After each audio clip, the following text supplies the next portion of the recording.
Third, third stream's the charm, guys. Okay.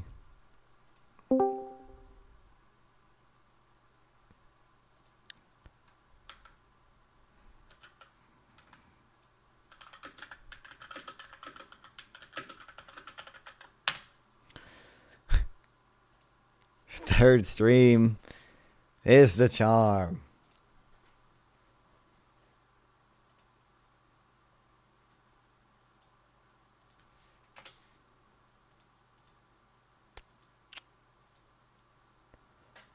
Think we're good there. Pretty sure we're good there. Test that.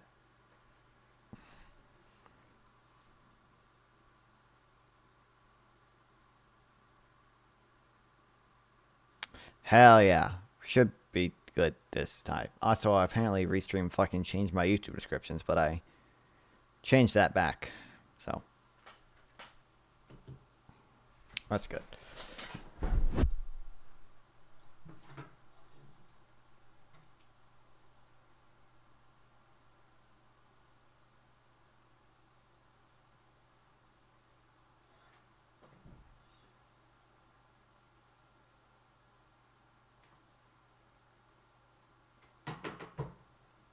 I think we're good.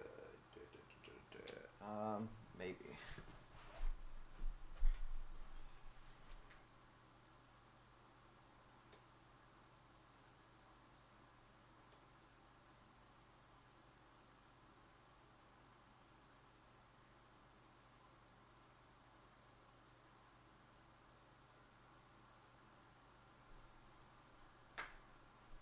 Pretty sure. We're all right. I tested this before. It wasn't lagging. So it shouldn't now. Sorry about that. I don't know. I don't know how to use PCs. I'm a Mac person, and whenever I try to mess with a PC, I ruin everything. So No problem at all. All right, let's see. We're good to go. All the connection stuff is good. So I'm going to do that cold open where you know the drill, Steven. So I'll be handing it over to you, Steven, in 3, 2, 1. Ready, set, here I go. Hey, everybody. Tonight we're debating Harris or never Harris. And All right, let's see. Right now with Steven's opening statement. Thanks for being with us, Steven. The floor is all yours. Yeah, I think that right now, I think one of the most important things in America, and I think for the world, is that we all kind of get back on the same page factually about stuff that's actually happened. So I think supporting Harris is important for a few key reasons, and I think the first one is that right now the Conservative Party in the United States is completely and totally divorced from any type of factual reality. I think that the Democrats, and have been for 4 years, policies, are at least more in the real world than the Republicans are. If you want, you can look through the Dominion lawsuit against Fox News, where Fox News literally says over and over again, we're going to lie about the Dominion machines. They do lie about the Dominion machines. The reason why they do that is to keep up with the other false conservative media that's lying about the Dominion machines. And you can see this over and over and over again, whether it's all of the allegations of voter fraud, where Sidney Powell and Giuliani have said that they lied about it. As a politician, you have to be aligned with that. You have to be aligned with the Trump narrative, or else not true. Trump will yeah, I just think that the hold fact you that accountable. We'll say reality is a huge threat to really the world, because it makes it so we can't live in the same reality, so we can't even discuss policies, and instead we're wasting all of our time debating conspiracies. And that's, I think, one really good reason to support the Democratic Party. On policies, I think supporting the Democratic Party or the Harris candidacy is also important, because Trump has no policies. Every time he opens his mouth, he just says some random crazy stuff. He's talking about a 10%, 20% tariff on all imports. I don't even know if he fully knows what a tariff is. At times where we're worried about things like inflation, the idea of either he doesn't know what they are, or he's lying about them. Every single good that you and buy yes, is inflationary. absolutely insane. I think that in terms of economic policy or in terms of domestic policy, I think that the Democrats are much more able to get... He should also nail down on the central bank independence here. Donald Trump wants to have some say, he said, at least some say, over interest rate decisions of the central bank, which is a really fucking abhorrent policy that is also likely inflationary, because politicians have a pro-inflationary bias. Real stuff done rather than just kind of like pander to an audience. For example, Trump ran on building the wall. He had 4 years to build the wall. He didn't build the wall. He had Republicans in both halves of Congress. There's really no excuse for his failures other than blaming the people around him, which I don't know why he wouldn't just do that again the next 4 years that he's in. Spoiler alert, He will do that again. You compare Donald Trump's, saying we're going to do something about China to Biden passing the CHIPS Act because he was able to actually be an effective leader and get Congress to legislate an actual bill. Or if you look at how the Democrats tried to tackle the border problem, where they had a bill and Trump shot it down because he wants to keep the border open for election season, I think it's clear that the Democrats win when it comes to actual policy. And I think Donald Trump as an individual is an abhorrent, amoral, un-American, unpatriotic, treasonous person who tried to weaponize the DOJ. He tried to create fake slates of electors in order to overturn the electoral vote. He basically chair-led violence on January 6th to try to pressure legislators to not certify the vote. And he tried to subvert the peaceful transfer of power, only leaving when, at multiple stops, there were other people inside of the administration that basically stopped his attempt to, take over power in the United States to prevent the actual outcome of the last election from coming to fruition. So I think that Harris is a which I have seen 3 times because my internet cut out. But we're fixed now. Okay, it's good. Okay. very, very easy choice over Trump, basically no matter which way you look at it. But yeah, that's my argument. You got it. Thank you very much for that opening, Stephen. And folks, if it's your first time here at Modern Day Debate, don't forget to hit that subscribe button as we have many more upcoming debates. And we're going to kick it over to Kim. Thanks for being with us, Kim. The floor is all yours for your opening as well. Thank you. The reason why you should not vote for Kamala Harris, I think the biggest reason why you should not is to protect democracy, the very thing that Democrats claim they're constantly trying to protect. Meanwhile, Vice President Kamala Harris ran for president in 2020. She ended up having to drop out early from the race before the first primary vote because her candidacy did not generate any significant support among the Democratic electorate. There was a lack of enthusiasm. There was a lack of confidence in her leadership. Nonetheless, even without all of that support, she ended up being selected by party elites to be the vice president for Joe Biden. Furthermore, then what Democrats selected have by done Joe Biden, is they the have vice president, squashed right? any ounce of the ability to have an election. They squashed any candidates that were challenging Joe Biden, unlike Republicans who actually had a primary, trying to primary Donald Trump. We saw numerous candidates going after Donald Trump. Nikki Haley ran a very how well did that work? I mean, Haley won New Hampshire, I guess, because a bunch of Democrats registered as Republicans. Meanwhile, Democrats actually buried any possible counter to any alternatives to Joe Biden. Oh my God! What? I swear, before the stream started, I watched the opening statements and I made sure it didn't lag at all. Then decided to take the guy out to pasture, essentially pushing him aside against his will. They then had no open primary in order to nominate Kamala Harris as the because candidate. There were like 100 days till the election at that point. That's literally not enough time to set up a primary. And they instead, once in again, all 50 in the states, same very no way shot. that they made her the vice president candidate, is that the party elites from a very top-down structure without the support of the American people, without the support of their... In other words, the delegates who had previously voted for Biden, once Biden dropped out, voted for the person that Biden endorsed. Wild concept. Wild concept. Decided to anoint Kamala Harris as the candidate. If you care about democracy, even if you like Kamala Harris, to support that type of anti-democratic behavior. I don't understand. Anti-democratic. It's a political party. It's a private organization. They can do it. They're not the government. The Democratic Party is not the government. It's a private organization. They can do whatever the fuck they want. Ultimately, if you don't, if you really don't like it, you can vote a different party. But all this takes place within the context of a constitutional framework. What Trump did is threatened the constitutional framework itself. What the Democrats are doing is not threatening that framework. That's the difference. Behavior is signing off on this happening over and over and over again. To agree to this, maybe you like Kamala Harris today, maybe she is the person that you think you agree with her policies, but the fact that Democrats have done it in this very undemocratic way, you're paving the way for this sort of authoritarian top-down form of leadership that the next time the candidate that you don't like could end up being the one nominated. Although I will say that the vast majority of the voters do not like Kamala Harris, so she's not a particularly popular candidate. Since Biden dropped out, she's relatively popular. She's at like 45% approval rating in the history of this nation. Almost a majority. Since polling has come out with a net negative rating of -17.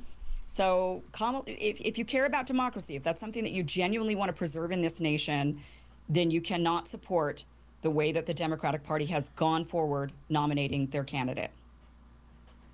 Thank you very much for that opening as well. Folks, want to let you know we're going to have roughly 1 hour and 45 minutes for tonight. So do get your questions for the Q&A in early. You can do that either tagging me in the live chat with @ModernDayDebate, or you can use the super chat that will push your question to the top of the list. We don't want insults toward the guests. We want sincere questions. Thank you very much. Floor is all yours, Destiny and Kim. Yeah, I guess the first thing is, do we agree that Donald Trump thought that Vice President Pence could choose him as the winner of the last election? I don't know what Donald Trump thought when it came to that. I think that there are some legalities with how our country runs that do allow for certain procedures. A lot of them are really wonky, and they get into the weeds. What does that answer even mean?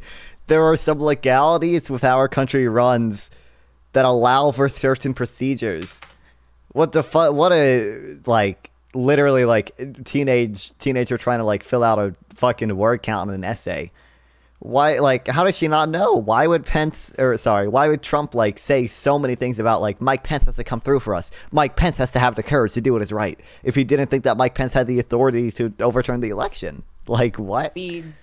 So there is maybe a possibility that he thought something could happen, but Okay, are you aware that Trump and Or maybe he did it. Maybe. wanted Pence to break the law in Congress, the Electoral Count Act? They wanted him to break that law to choose Donald Trump to remain president. once again, I'm not sure if that was breaking the law or if that was using an obscure procedural rule that would allow for something along those lines. That has been debated by experts. I am not an expert on that, but experts do debate that. To be clear, experts don't debate it. Are you aware that Eastman himself said on first pass? How do you know? Why do you say that experts don't? Well, I think she's misunderstanding that what was disputed was whether the Electoral Count Act was constitutional. The reason Eastman thought Pence could break the Electoral Count Act is because he thought the Electoral Count Act was unconstitutional. But no one at all disputes that he wanted Pence to break the Electoral Count Act. Where are the I have the memos linked somewhere. Like, literally, Eastman breaks down exactly how Pence should break the Electoral Count Act. His plan was just that the Electoral Count Act was unconstitutional. That's what he thought. Yeah. I have it linked somewhere, I think. Debate that when they do debate because that. there are none. Find them and bring them to me, and I will destroy all of them. No real expert. No, there are none. That there are any experts that debate whether or not there are some procedural rules that would allow for certain things to happen during those procedures. You don't think that there's any expert out there that was arguing that? Because I heard numerous experts saying that there was this, obscure rule that would allow something. The Electoral Count Act, which is likely unconstitutional. Yeah, this is the piece we believe is unconstitutional. Okay, but judge is an obscure legal theory. I know it's obviously dumb, but like, she's not even. This part is not disputed at all. This part is not at all disputed. They wanted to break the Electoral Count Act. They wanted to break the law. They just thought the law was unconstitutional, so they thought they would have basically been allowed to break it. Something like that to happen. Maybe from other countries, but not from the United States. No. There were no serious experts arguing this. That's why Eastman himself said that if it went to the Supreme Court, he said they'd probably lose 7-2, and then he said they'd probably lose 9-0.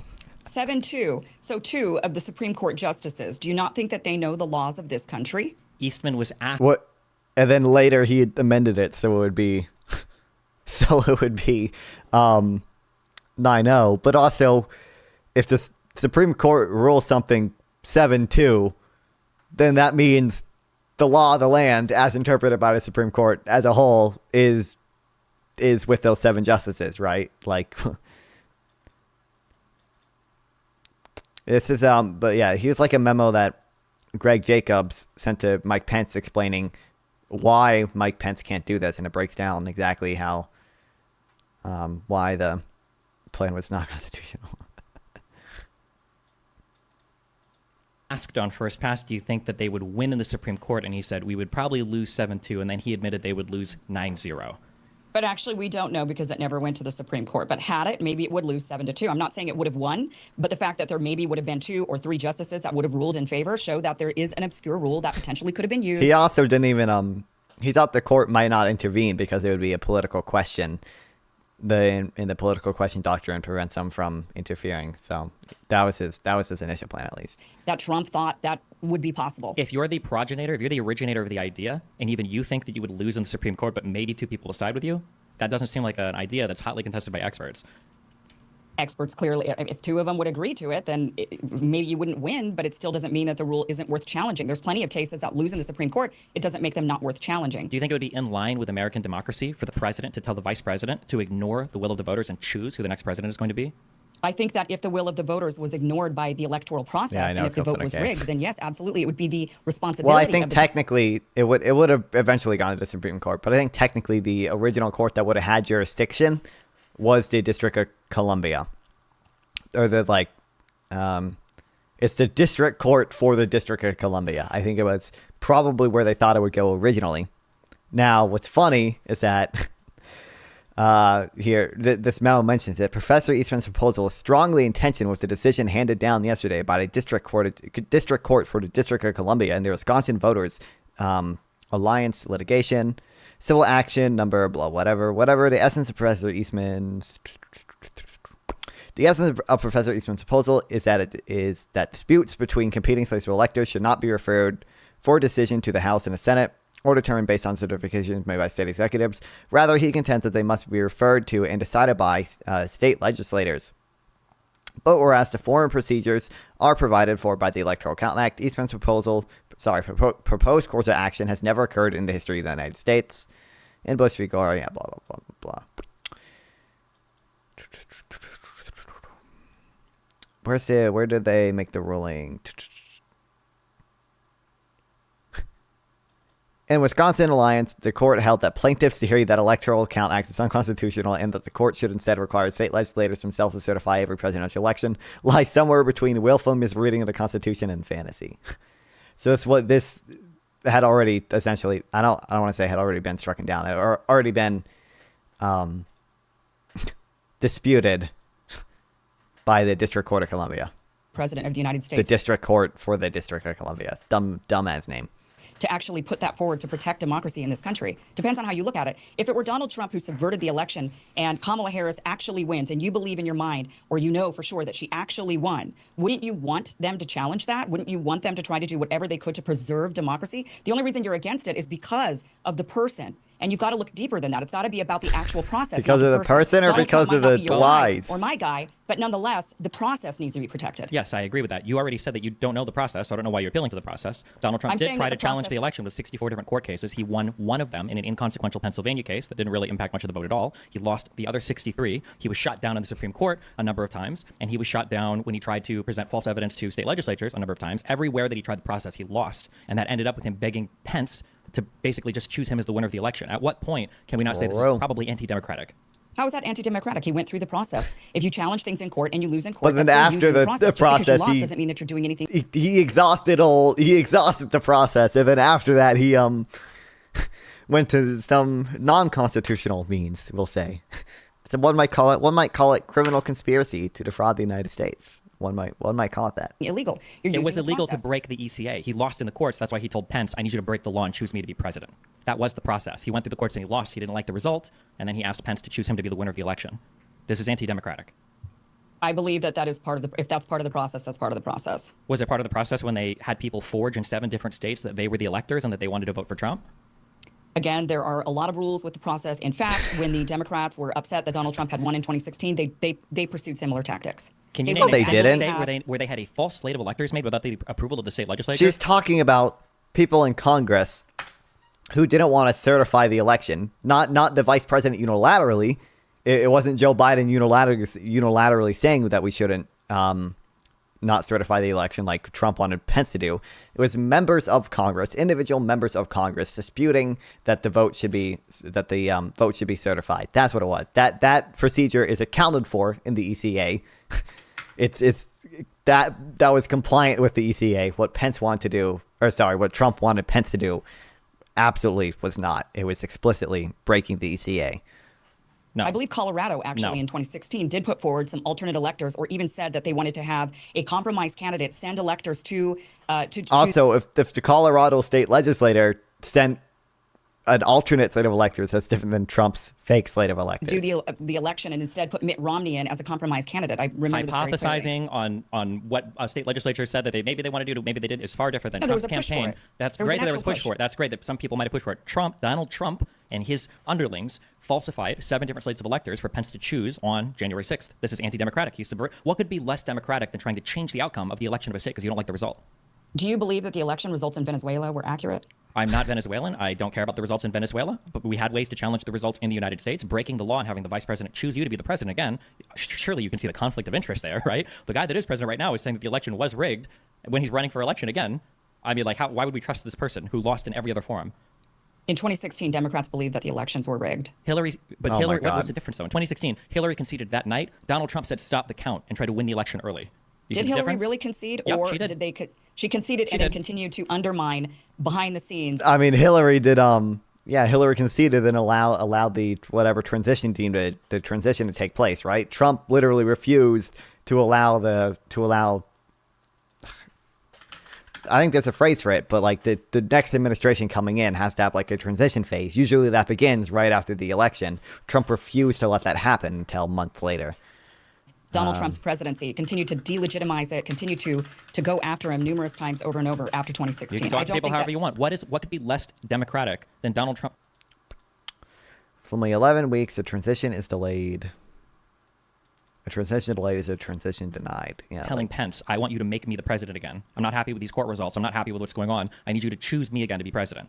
I don't think that's actually a clear characterization of what really happened. It is absolutely what happened. It is Well, from verbatim. your perspective, No, but I from don't the think perspective from of the every single perspective- person involved. That's why Eastman, after it failed, was emailing Giuliani saying like, hey, you remember that pardon list? I think I do need to be stuck on that. I think I'm going to need some pardons preemptively just in case. This is why Giuliani and Sidney Powell are being sued. It's why they've admitted that they lied about the voter fraud. It's why a lot of them are being disbarred now. Yes, this all happened. It's a very public record, very open testimonies under oath. Yes, all of this happened. So do you agree that Donald Trump telling the vice president, can you make me president again? That's like the least democratic thing you could ever do in a democracy.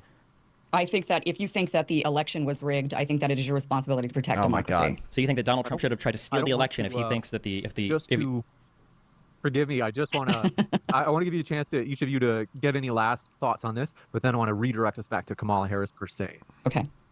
Okay, yeah. I just think when we talk about democracies, the Democratic Party or the Republican Party could literally right now say, oh, here's my candidate. We're going to put this guy forward, and then you guys can vote for them or not in the general election.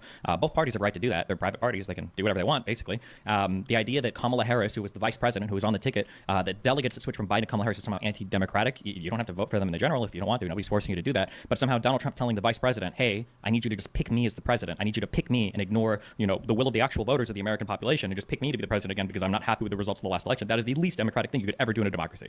I think it was to delay in order to allow for more counting. I don't think it was No. just install me Allow as for president more again counting? and anoint me as president. It was. Instead was a tactic to delay in order for the challenges to go through the The courts. challenges had gone through and they'd all lost. All They- 64 yeah, I was gonna cases say were they resolved by already then. They had lost all the nothing court live. Everything cases. was dead. It was completely gone. That's why they wanted him to just choose him to be president again during the January 6th that- counting ceremony. Yeah. Forgive me, Kim. I'm sure you've got a round in the chamber ready to fire, but I do want to just redirect us just back to Kamala Harris per se. Okay, so regarding Kamala Harris, it is an undemocratic process to anoint the next Oh my person. God. Even if the Democratic Party is allowed to do this because they are a private company, I understand that the courts have ruled in that way. Shouldn't that bother you? If you are somebody who actually wants to protect democracy, it doesn't matter if these are private companies, if these are private corporations. They're supposed to be championing and standing for democracy. And in fact, that is something that the Democratic Party claims that they are holding the torch for, is democracy. Yet what they do is they completely undermine the voters. Kamala Harris has the lowest rating ever of any vice president in the history of this country. And yet they anointed her as vice president without even an open primary. They didn't have an open primary, nor did they have an open convention that would have allowed at least the electors to vote for other people. They didn't even allow that. They just said, Kamala Harris is our person. This is a person you're Well, going to have to vote for. And they didn't give you a choice. The delegates could have done whatever still, right? And actually, weren't there like 48 uncommitted Democrats or uncommitted delegates, whatever? That is completely against democracy. I have a choice. I can vote for whoever I want in the general election. So you're completely wrong there. The goal of the party is to put forth a candidate that is the most likely to win the election. I think that the Democratic Party choosing the person who's on the ticket that won more votes in any presidential election in all of history is probably better than trying to have an open primary and having us devolve into a crazy, shit show for a month trying to figure out who the next candidate is going to be. I think the DNC choosing Kamala Harris probably gives them the best chance to win in the general, and I'll be voting for Kamala Harris because she was part of the ticket that all the other Democrats voted for on the last election. If you're not happy with that or if you don't like that, that's fine, but it's not anti-democratic because nobody is forcing you to vote that ticket. If you want, vote for somebody else, or just don't vote at all, or have a protest vote or whatever, and the DNC would probably never do that again. The idea that it was anti-democratic for the DNC to pick the path that they wanted to put forth who they felt was the best candidate, which traditionally they do with the delegate process or an open primary, but this time because of extenuating circumstances, they just went with the vice president who was already on the ticket. I think to call that anti-democratic is silly. There's nothing anti-democratic about that. Nobody's forcing you to vote for Kamala in the general election. Oh, how else are you going to vote? Who would you vote for then? Who are your options? I could not vote. Jill Stein. Vote for Jill Stein or the Libertarian candidate. You vote for whoever you want to vote for. It's the United States of America.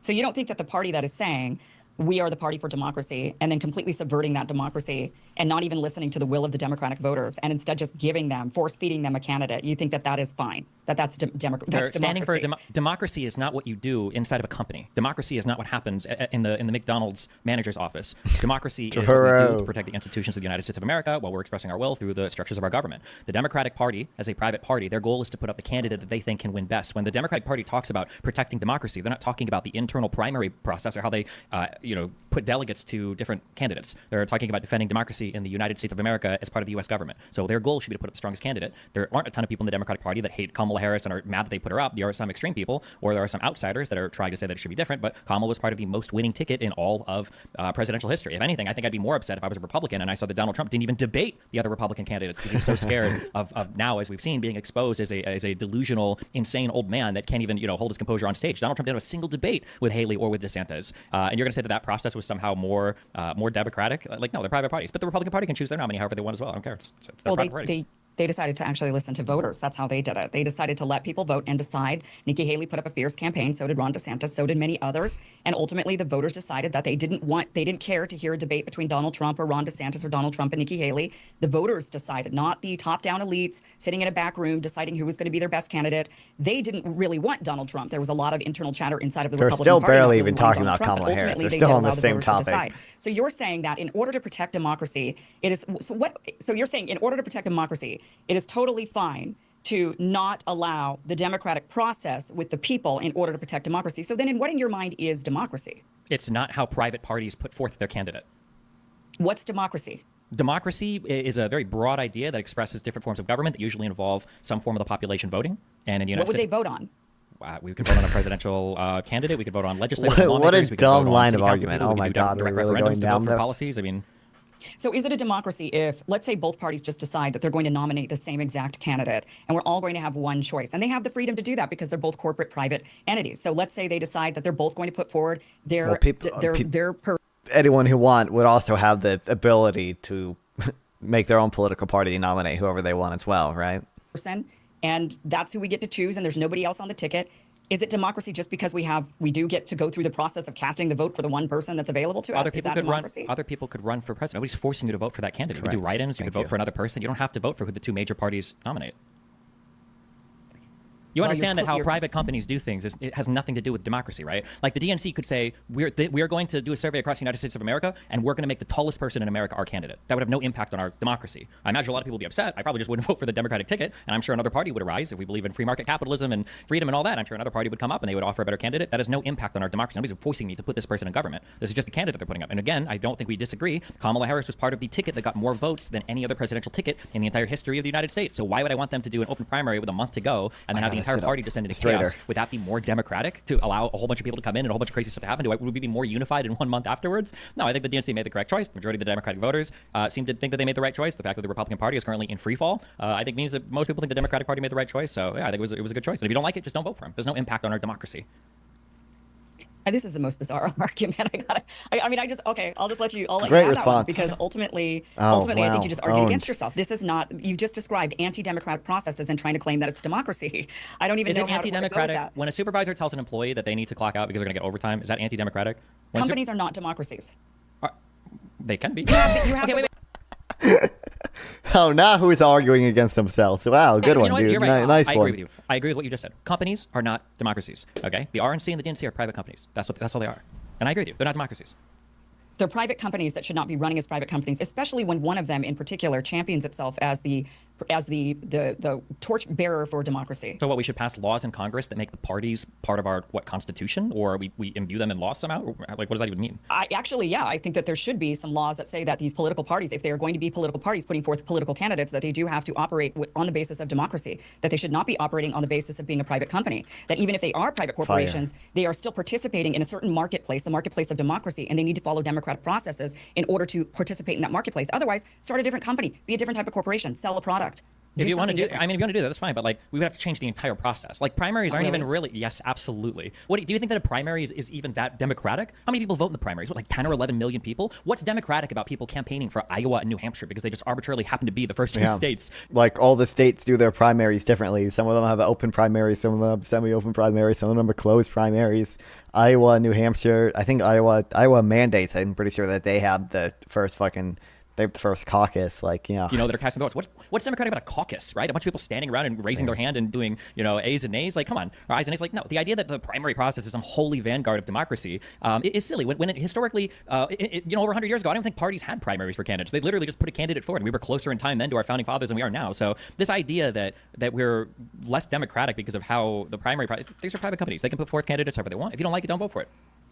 So, okay. I mean, it's if you're going to participate in a democracy, this is kind of like the argument about when certain companies don't want to give services to certain groups of people. They don't like gays, for example, so they don't want to sell services to gays. What the Supreme Court decides is if you're going to have an open business to the public, you have to serve the public. That is, you can't just decide just because you're a private company that you're going to do things your way. There are certain rules to the game. There's got to be rules to the democratic game. If you're going to participate and make a corporation that's going to be participating in the marketplace of democracy, then you need to be democratic in the way that you operate. You can close your primaries to only those who are registered voters, but you should be, but typically what they're supposed to be doing and what we think they're supposed to do, but of course the legalities are a little bit different, is they are supposed to have primaries in each state or caucuses, and people are allowed, if they're especially registered for those parties, to vote in those primaries. Of course, the state doesn't really have to do that. They can, I mean, the parties don't really have to do that. They can, as you mentioned, they are private companies, but just because they can get away with these types of things does not mean that we should allow it or condone it in any way or say this is fine, we're okay with it. We should never be okay with a lack of democracy.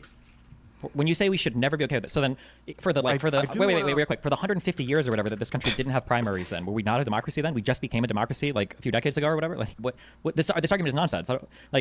Primaries have nothing to do with whether or not you are a democracy. How you serve the public has nothing to do with whether or not a company is a democracy. Like this argument is disconnected at every single level. A party can support the candidate however they want. Yeah. On this particular topic, I want to give Kim the last word, and then I do want to examine someone in the chat said, hey, we really want to hear what you guys both think on Kamala and the economy particularly. Go ahead, Kim.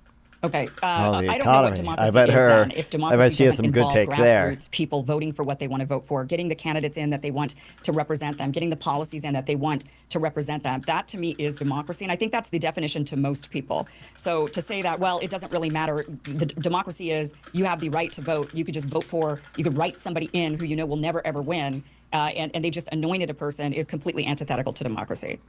I want to jump into this. Kamala, would Harris be a benefit for the economy? Would this be, maybe the economy would just be sustained, in other words, maintained at where it is, or would it become worse? What do you guys think? I think that it's hard to predict what a Trump economy would look like because Trump has given basically no policy positions whatsoever. Even though Kamala is a bit to the left of me, I trust her on the economy more because I think that Democrats tend to hold their own accountable. I think that Democrats tend to put a little bit more restraint if a candidate suggests something crazy, but Republicans are completely and totally unable to hold Trump accountable because the entire party is obsessed with Donald Trump. So if Donald Trump says something insane, like he wants to put 10 or 20% tariffs on every import in the world, the entire Republican Party is absolutely silent on it because nobody can say anything to counteract anything he says because he knows that Donald Trump is going to try to bully them out of office and turn them into a rhino and destroy their career. So I definitely trust the Democrats more on economic policy right now because Donald Trump is insane. I don't even know if he knows what a tariff is, and I haven't heard anything very compelling from Donald Trump when it comes to economic policy. I think we just look at where we are right now as an economy. We're just definitely worse off. We have much higher inflation. Under Biden, it has reached a peak of 9%. Under Donald Trump, I believe that the average inflation was about 1.8, so it's a lot lower. We look at unemployment and jobs. We can't, the COVID pandemic, we can't really count that in. It's unemployment and jobs? What do you mean? Biden has been way better for that. What?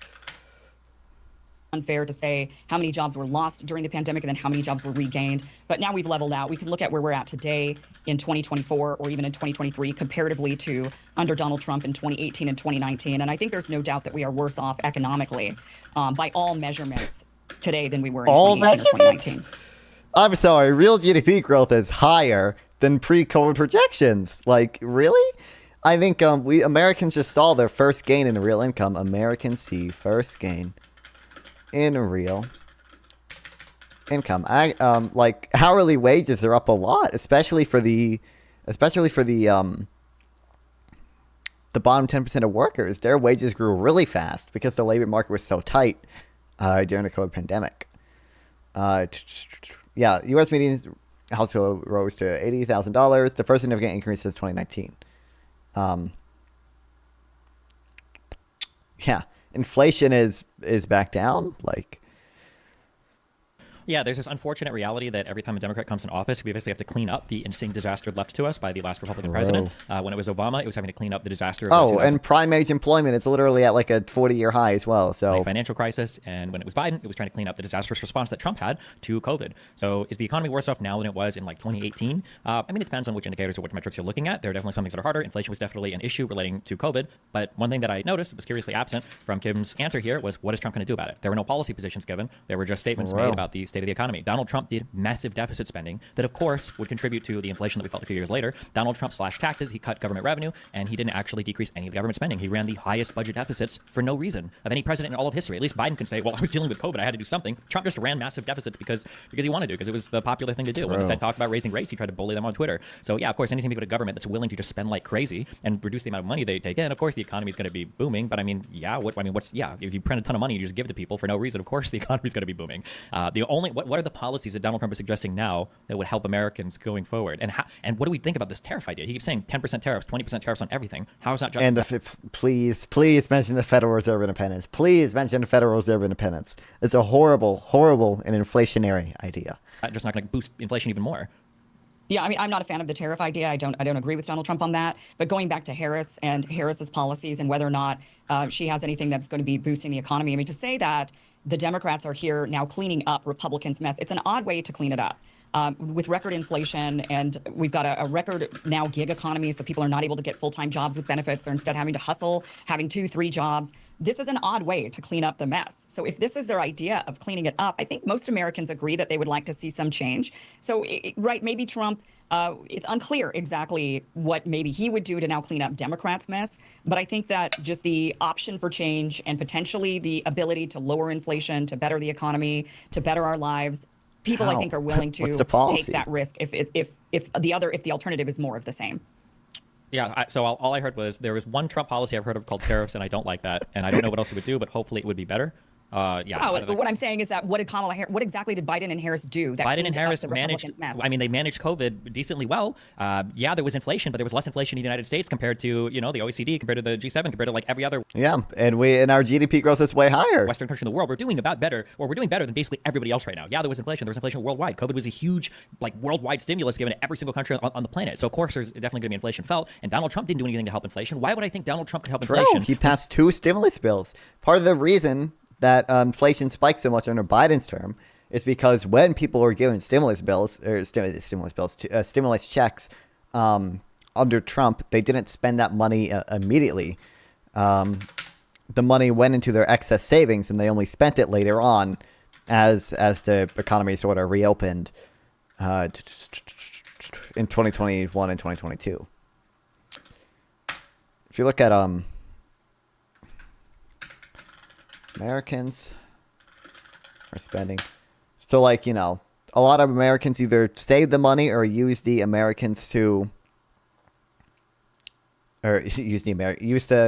stimulus checks to spend or to pay down debt, rather. Paying down debt can actually reduce the money supply. So that's why it wasn't necessarily inflationary then, but as the economy reopened, people were able to spend more money. You can see these are the stimulus checks, right? Yeah, but household debt as a percentage of GDP is down. There was another statistic too as well that was really good. I forget what it was. There's two big things. Like household. I remember household debt as a percentage of GDP. So that's total household debt of every household in the U.S.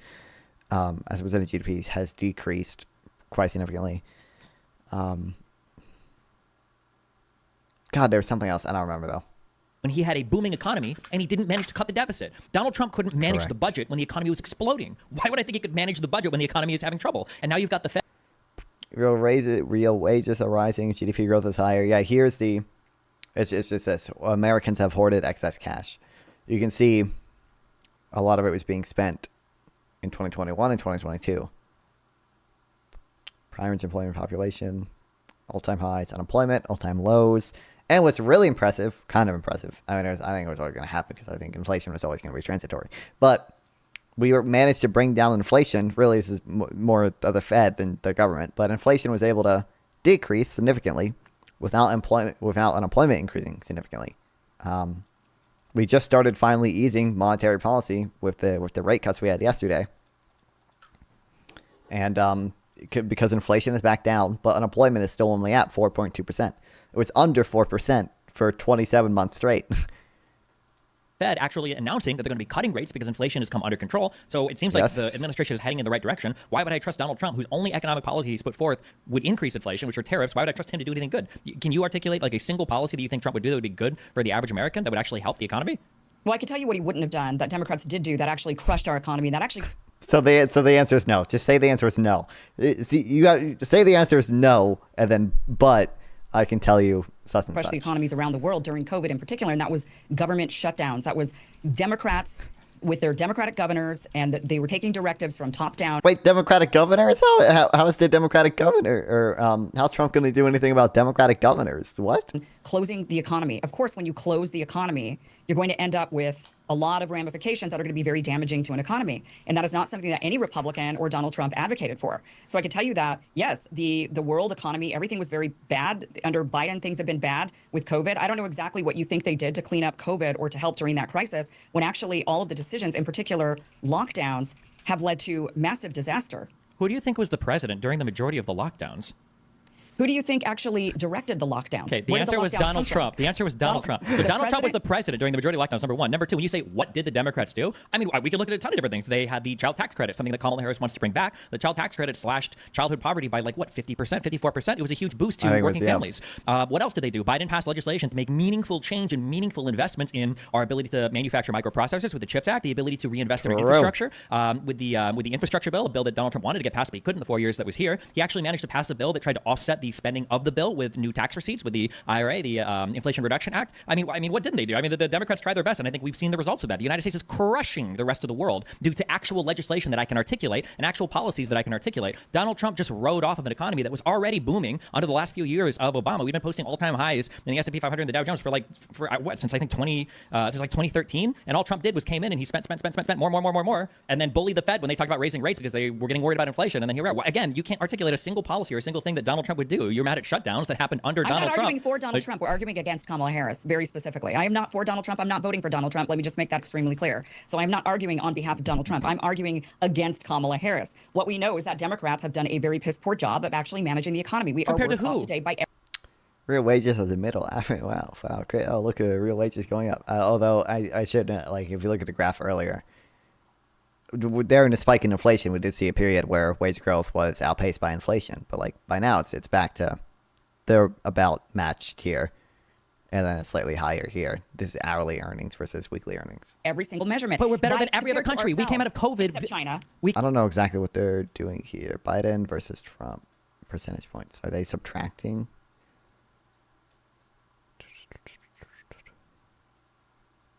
Came out of COVID better off than every other first world country.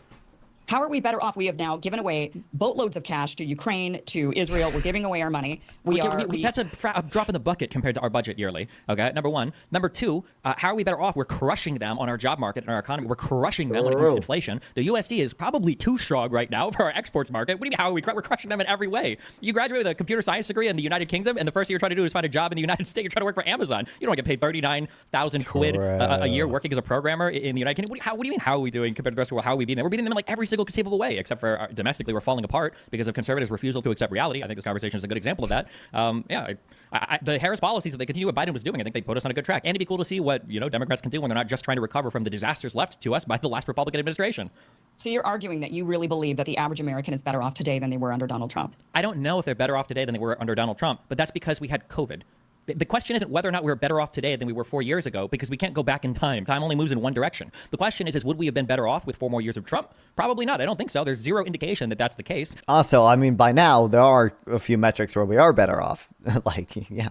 And then the question would be, in the next 4 years, are we going to be better off with Trump or with Harris? And I see no reason. Donald Trump couldn't pass any big.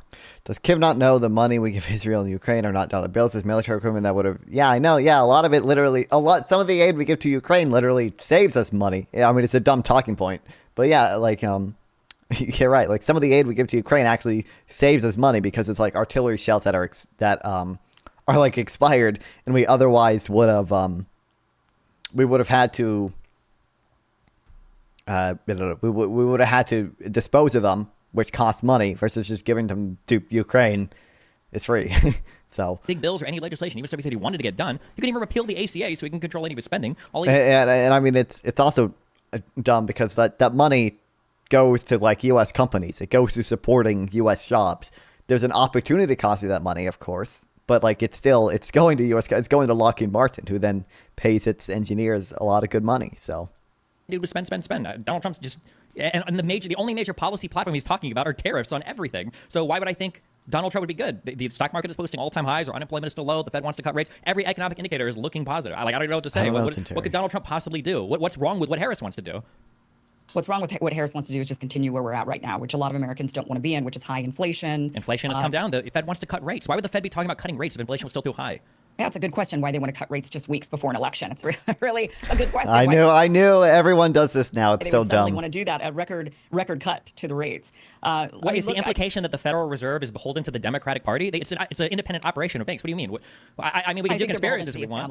Well, they're definitely beholden to the establishment. They're part of the establishment. And Harris is certainly the establishment candidate compared to Donald Trump. So I think they would have a reason for wanting to maintain an establishment candidate in the White House.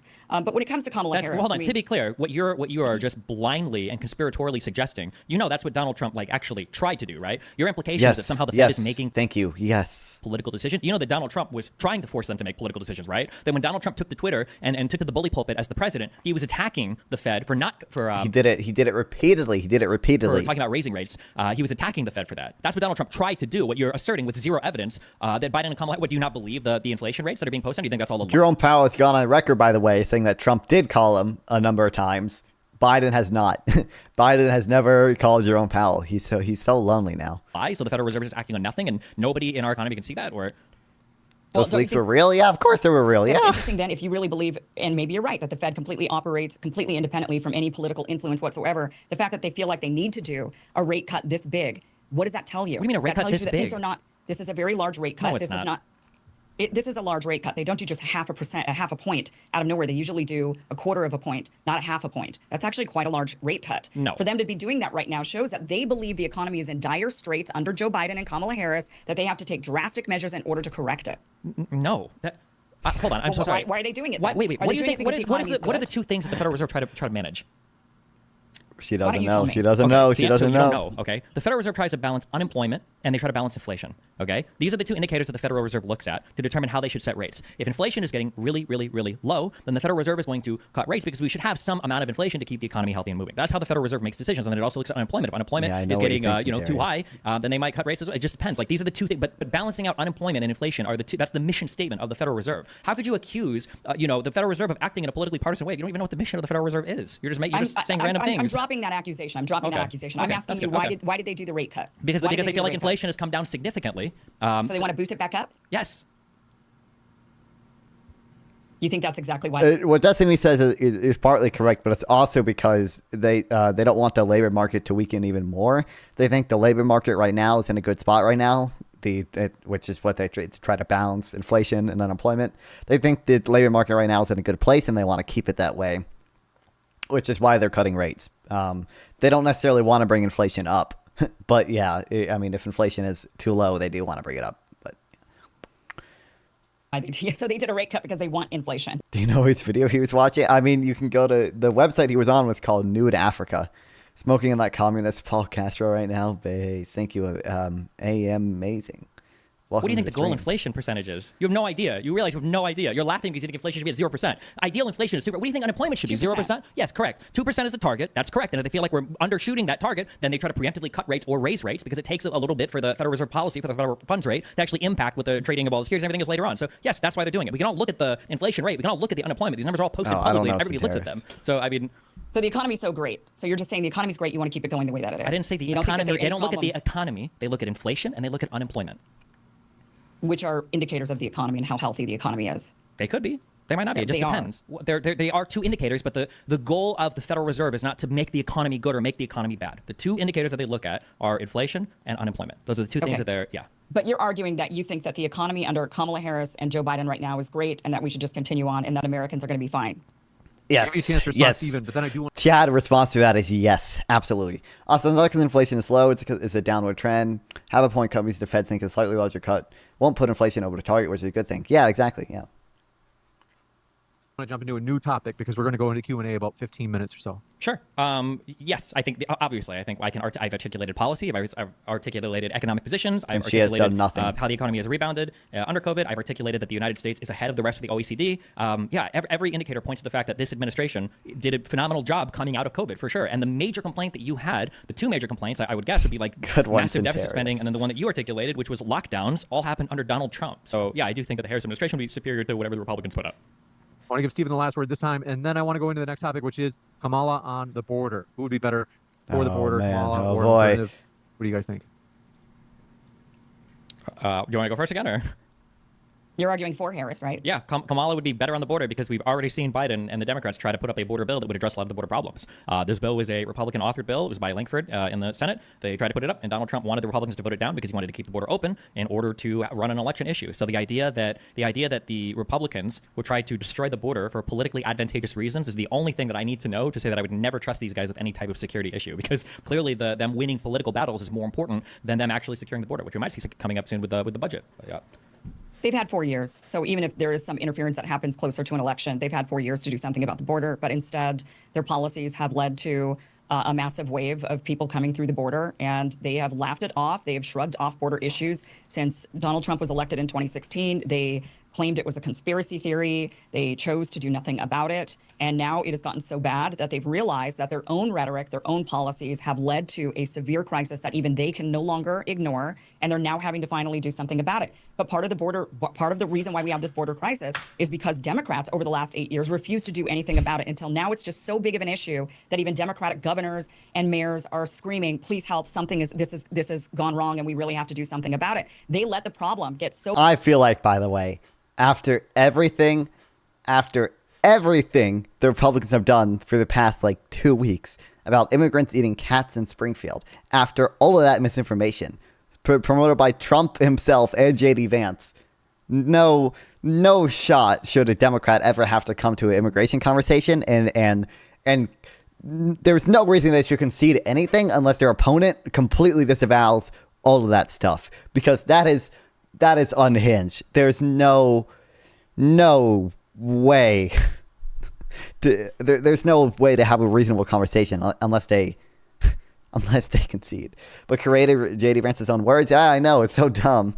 And Lauren Chen goes with the blame game Jesus. Yeah. so bad because they were trying to score political points all of these years that we're now where we're at to where they have to actually do something about it. So I think just on the merits, Kamala Harris and Joe Biden, but Harris Also, specifically welcome, going forward as president, Ricky. the fact Welcome that she back. ignored these issues for so long, claiming that it was just some sort of a Trump talking point or a MAGA talking point to let it get to this bad, just goes to show that this is not a serious person who's really truly looking to solve America's problems. This is somebody who's actually looking to score political points, the very thing that you're actually accusing them, the Republicans, of doing. Yeah, I mean, So I need to do more research on this. I saw it mentioned in a previous debate. There was an immigration bill that Biden wanted to pass in 2021 that would have done some border reforms as well. But I don't know. I don't know anything about it.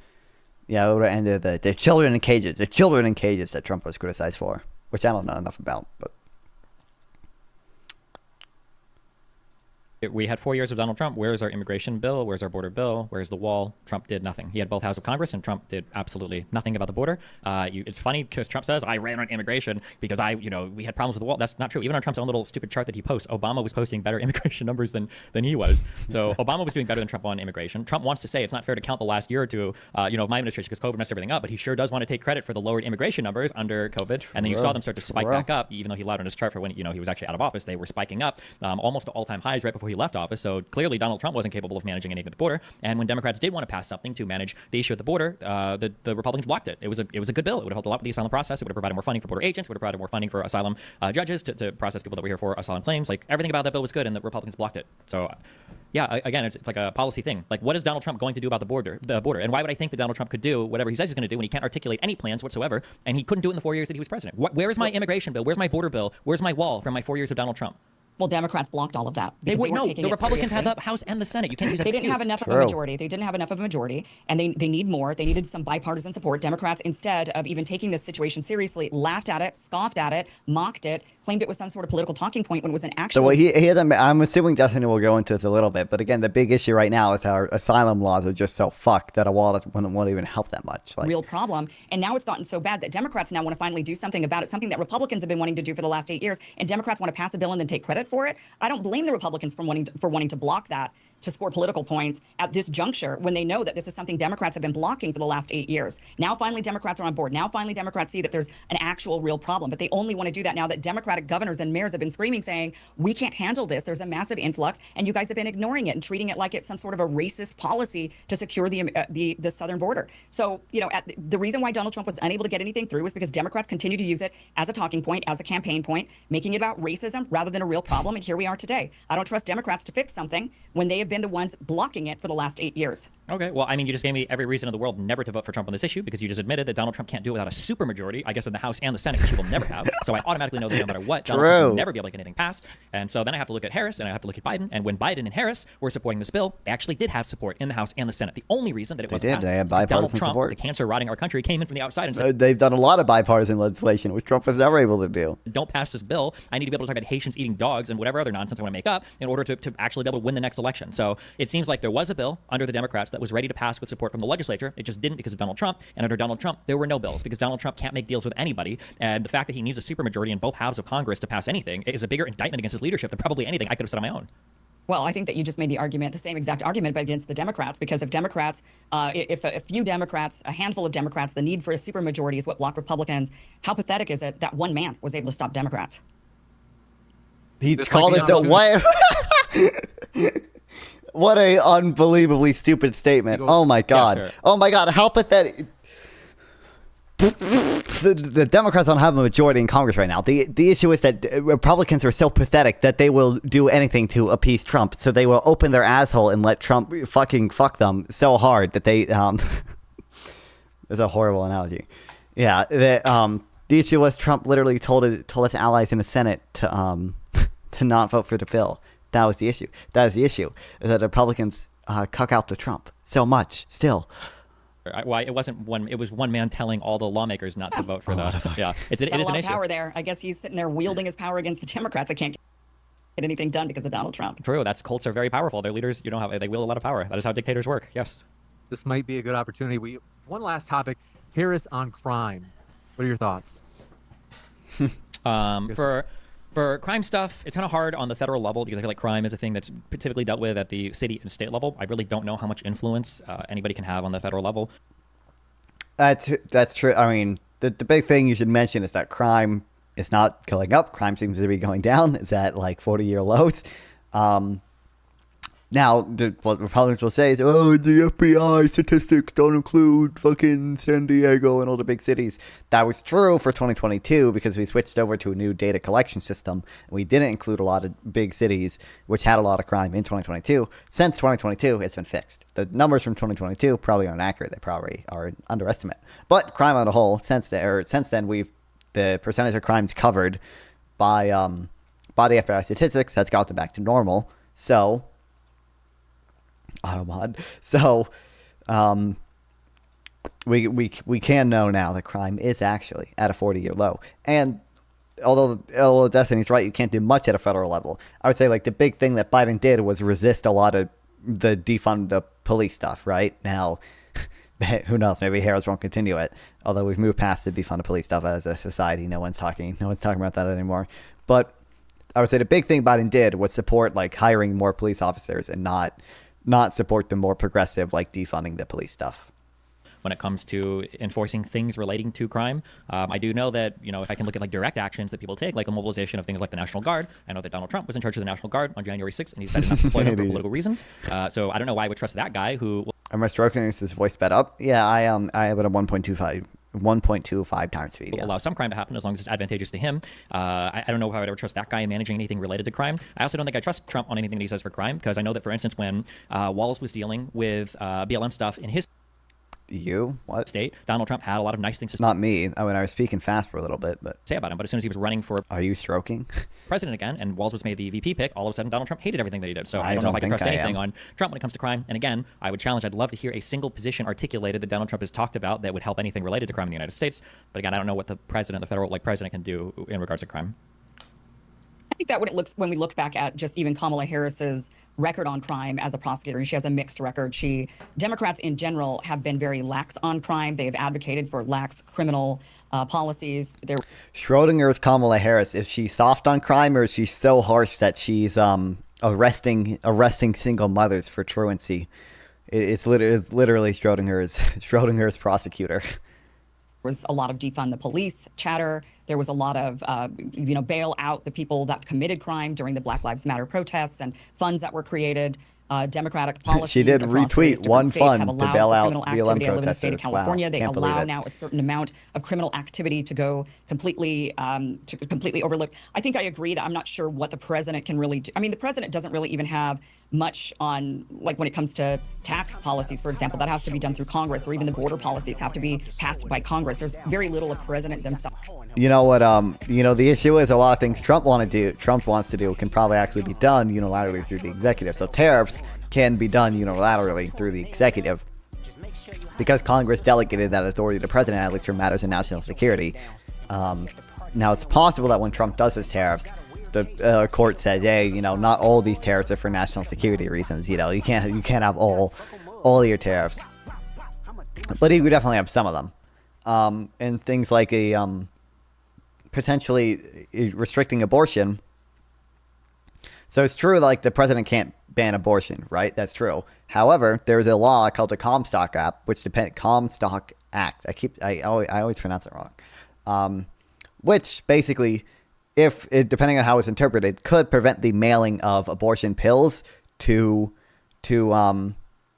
patients, and it could prevent the mailing of abortion the materials required to perform an abortion to doctors. So it could make it significantly harder for women to get abortions, and that can be done unilaterally through the executive without any action from Congress. So there are things like that which are probably concerning. Probably concerning if Trump gets elected. Actually do without an act of Congress. But when it comes to crime, these are more about, I think, the policies of the platform of the party. And Democrats as a party have run on, we want to allow more criminal activity, essentially, or certain things are not really crimes when they really are. So I think the entire messaging of the Democratic Party, which is, of course, led by now Kamala Harris, is one that is not tough enough on crime. When interestingly, does she still live in 2020? Like where we've moved past this conversation at this point. Kamala Harris, though, has a very mixed record. When she was a prosecutor, she was known for being quite tough on crime. Yeah, I don't know if I would trust a guy who's a 34 convicted felon, 34 felony convicted felon who the biggest engagement that he has with law enforcement is, or crime-related stuff, I guess, is giving pardons to literally every single friend that he has who has been convicted of crimes. Some people that are very, very hard to excuse his pardons for. So yeah, I wouldn't trust Trump on anything related to crime. I think people are more concerned about actual violent crime and theft rather than white-collar crime. So even if... what was Occupy Wall Street about? That was something people were obviously very concerned about at the time. But now we're in a different era. You're talking about another decade or 15 years. And here we are with violent crime rampant in the streets. We've got people being able to steal theft up to $900 at a local Walgreens is legalized. So there's a lot of crime happening that are really, truly affecting people. They're afraid. And the defund the police movement was very much part of the reason why police forces are not stacked enough with enough staff to handle this rise in violent crime. Why is there violent crime, by the way? Because of inflation. But When the economy sucks, crime goes up. okay, well, I'm glad we're talking about the socioeconomic factors behind this crime. I'm glad Republicans are all on board that that movement now. I want to find the violent crime is rampant in the street thing. It's just not true. It's fallen. I don't know what she's yapping about. Yeah, I'm not even sure if I think like violent crime I think is lower now I think than it was even at the lowest. I'm pretty sure it is. No. I know that for They lied on the statistics. It's not lower. I like see. So here's the estimated percent of the population covered in the FBI crime statistics. Right, there was a dip when they switched over to a new data collection system, or this dip is in 2021. Past 2022 is okay. Okay, so this is correct. There was like. There's basically two positions you can have on this. You disagree equals you lie. I know, yeah. Like, I feel like there has to be like some like back room of like Republicans like coming up with like this talking point of like, the percentage of people covered in the crime statistics, dropped. So the crime the crime statistics from 2021 aren't accurate. That's why it shows a dip when maybe there really wasn't one. And then like that gets interpreted by like dumber Republicans. It's just the FBI is lying on crime statistics. It's all fake. It's all made up. So there's kind of like a reasonable position that you could have on this, but the reasonable position is not that the FBI lied. It's that the data from 2021 is going to show a big dip just because the percentage of crimes covered in the statistics dipped, but that's it, yeah. But also like we have things like murder, which murders, I'm pretty sure the reporting on murder was it's always pretty accurate. It's always like the most accurate crime to look at because whenever it's a dead body, like that almost always gets reported and found, right? And we can see murders down. A lot of these crime statistics are down. Oh, well, if they lied on the statistics, my God. Well, if you're only going to collect stats from some states, from a handful of states, rather than all of them, then you can claim that they're lower. Or if you actually change the definition of crime and you say that stealing up to $900 is not criminal, or if people are not reporting. When you say stealing up to $900 is not criminal, are you talking about stealing up to $900 doesn't count as a felony, or that it was just a misdemeanor, or that like are you saying that you can just steal? I'm pretty sure what you're talking about is people classifying different amounts of theft. The difference between it being a felony and a misdemeanor. I don't think that it being not a crime at all is real. I think you just made that up. You can look it up. So I mean, like, isn't that's up to the states, right? Like the states define that. I don't know. I'm sure maybe San Francisco did that, but like here in California, you can steal up to a certain amount, and you're not going to even if you call the cops, they're not going to show up. So it doesn't matter what these you've are done. two different things, right? Like calling the cops and them not showing up or not having enough people to, Why aren't there enough cops? I don't know why there aren't enough workers for anything right now. What do you mean? Unemployment is incredibly low. We're looking for workers in literally every single field. We also don't have enough nurses or doctors. You don't think the police had something to do with that? No, because in most Biden came out strongly against that idea. Early in his presidency, he released a plan to put 100,000 more cops in the streets of America. Yeah, clearly, like Biden against pressure from his own party, wanted to hire more police officers. So.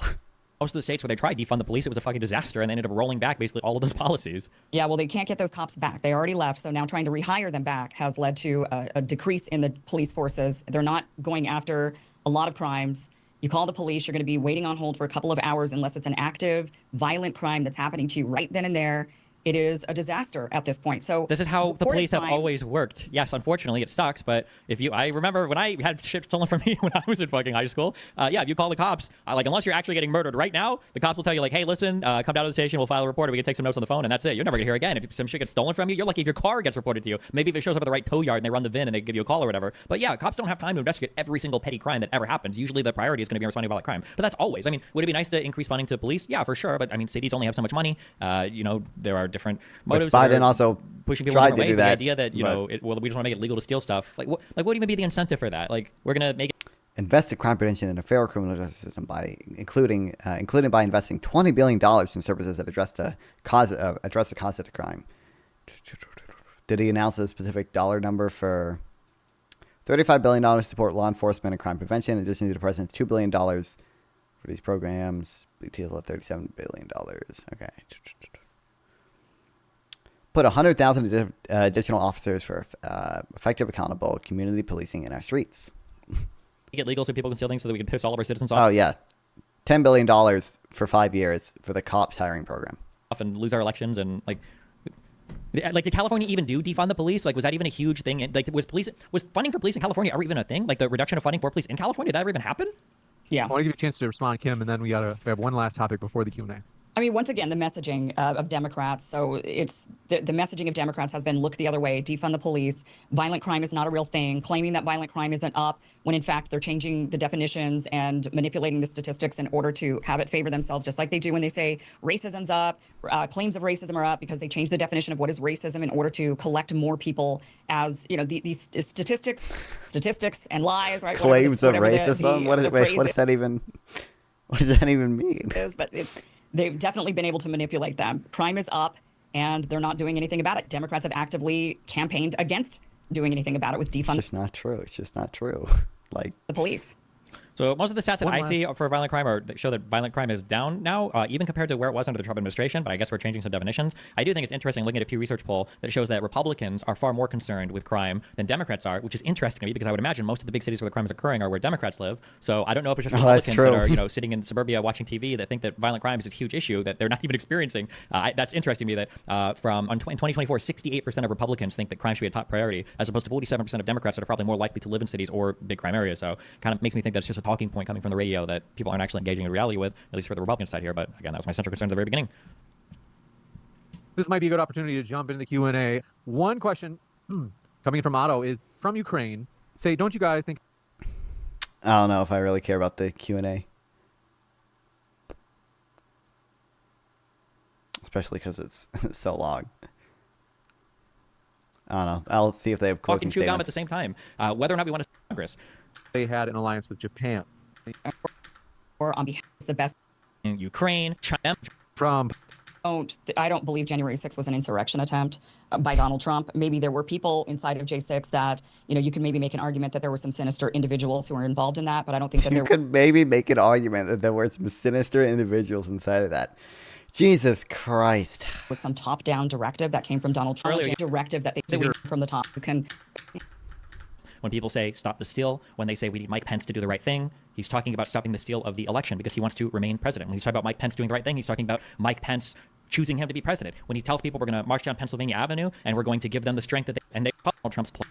It's like you do. Say that, And if not, Earth and their stand tactics.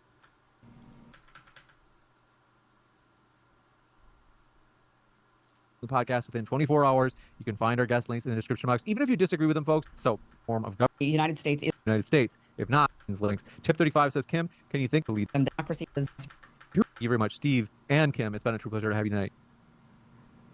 Thank you very much. I'll be back in a moment, folks. So stick around. I have a post-credit scene about upcoming debates. Be right back. Thank you both very much. It's been a true pleasure to have you I don't really tonight. get closings then. Yeah, thanks a lot. I'll talk. The podcast within 24 hours. You can find our guests, both Kim and Where they're To peacefully certifying. protest. Why? Peacefully protest. Oh, man. Wild. Oh, shit. My mic stand is fucked.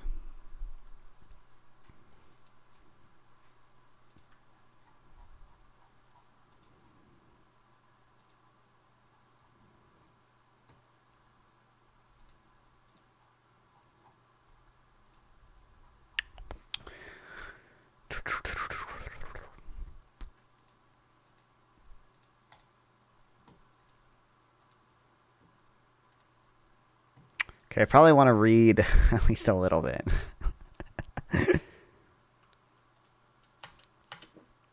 What's up, Revenge of the Pager? Welcome back. Oh, look, you survived the day without making a new account.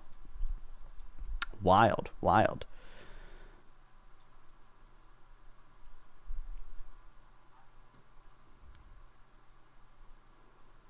Okay, we're going to read like maybe 2 articles.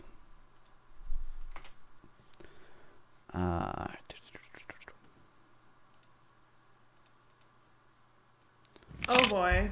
I feel like this video is going to get me into some hot Countdown explains Kamala's most radical financial policies. water. Why does it have 300k views?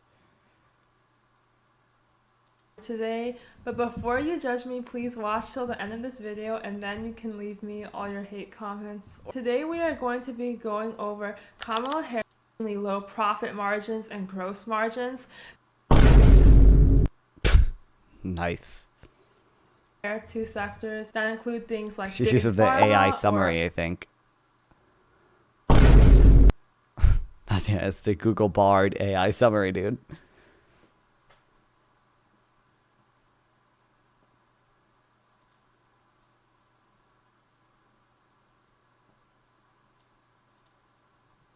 Who the hell is this girl? Why? How did this get 300? How did this get 300k views? What? What? My videos don't get 300k views when I make videos like that. My head went to Google AI summary. Your stream is smoother? Yeah, it's it shouldn't lag ever anymore. I fixed it by spending $50 on restream. But you know, we're good.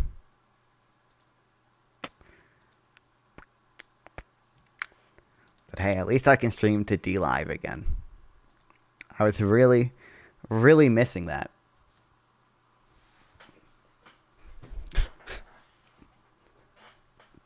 It says one person is watching, but I think D-Live probably just is probably like Twitch where it counts US watching. Yeah, I don't even have like a viewer number. How many people are on D-Live? This guy's 51, 38, 16. Okay. 2,000 viewers, 1,000 viewers, 1,300 viewers. I just account for total D5 viewers. See, it doesn't even give me a number here.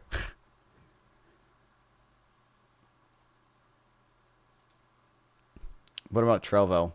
I'm not even streaming on Trovo because Trovo is broken. Sometimes it breaks, but it doesn't really matter. I can try like turning this thing off and on again, but sometimes it just doesn't work. But it does not matter at all. Nobody, isn't there a stream charts? Does this tell me how many people are on D-Live in total? Yeah, it just says unable to connect to Trovo. Doesn't really matter, but Trovo, it does not even have D-Live on here. Trovo has 3,000 total viewers. Wow. 200 live channels.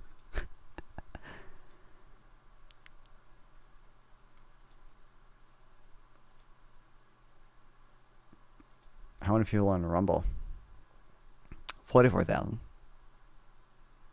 But it does not even have D-Live.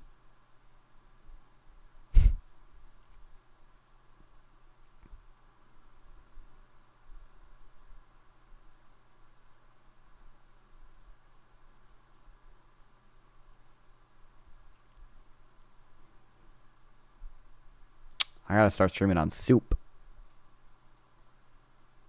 or Bingo Live. Are these like Korean platforms?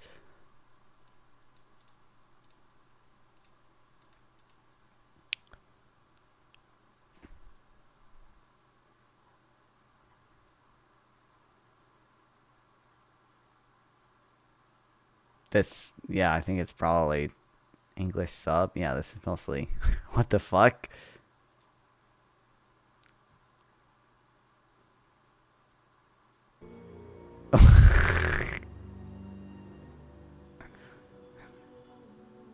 Fire! Man, thank God you make sure we can see the real boobs on top of the virtual boobs. Tomorrow is Friday. That is it. Well, actually, today is Friday. It's 12 a.m. where I am.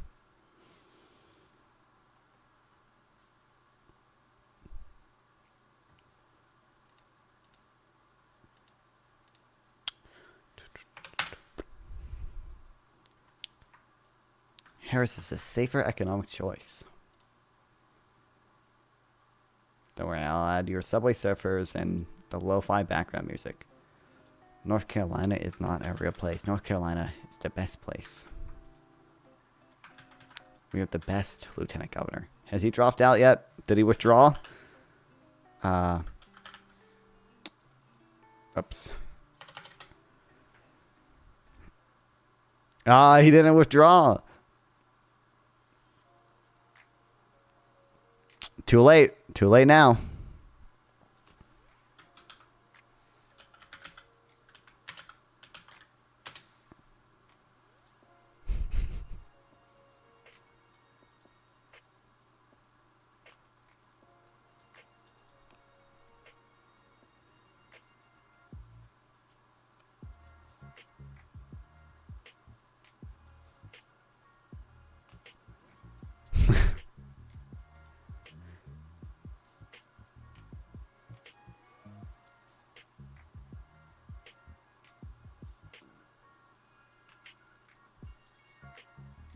The comments report an article discussing Mark Robinson says that they're not from him. He needs to prove that to voters. Yeah, well, it's too late now. I don't think he can, it's past 12 a.m., so he can't withdraw. Thursday evening, so deadline to withdraw.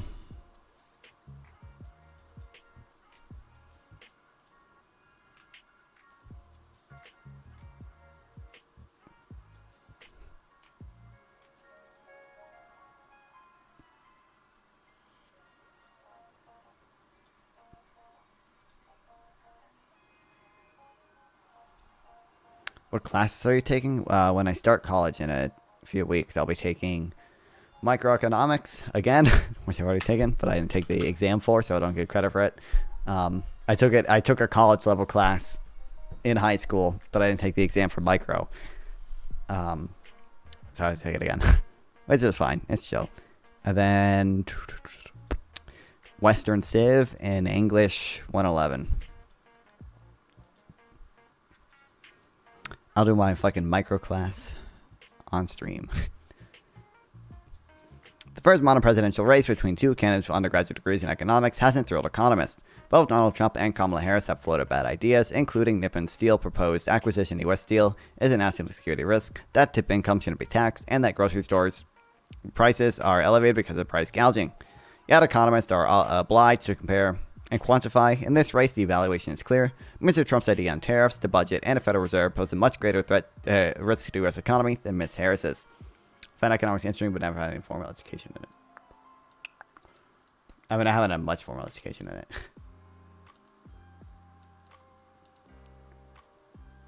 What's up, Batman182? Welcome to the stream.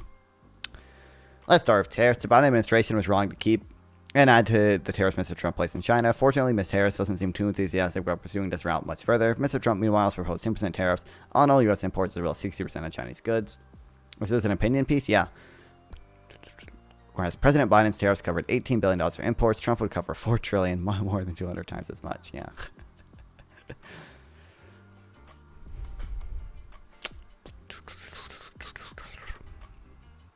Alright, so we'll say West. Both Harris and Trump have floated bad ideas on economic policy. It's a good idea not to use an opinion piece to inform your opinion on someone's policy, particularly not in something solid like economics. What do you mean? It's an opinion piece. I'm gonna read it and I'm gonna see what they think, and based on what I think, I'll see if they say anything that challenges my beliefs. See if they bring anything new information to me. Like, I don't like what.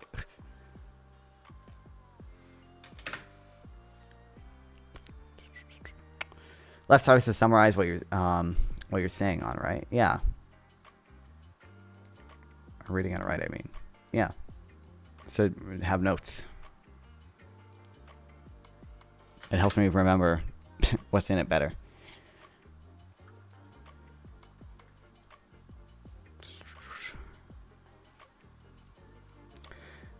Right, so aren't you using this to form your opinion? I'm not using it to direct. I mean, if I want to form my opinion on something, I understand I'm not only supposed to read opinion articles, but yeah, I'm going to read opinion articles to learn about stuff as well. Yes, like I'm going to read people's opinions on it and not just the thing itself. I know Trump wants to do tariffs. Now, I already know what tariffs do, but you realize, like, Read the last one. I'm not trying to criticize you. I'm just trying to get you. Yeah, it's. I'm gonna see what people say about the proposed policy as well. Like, what? So you aren't what? Right. So you aren't using this to form your opinion, but it summarizes what you're reading. Yeah. Well, yes.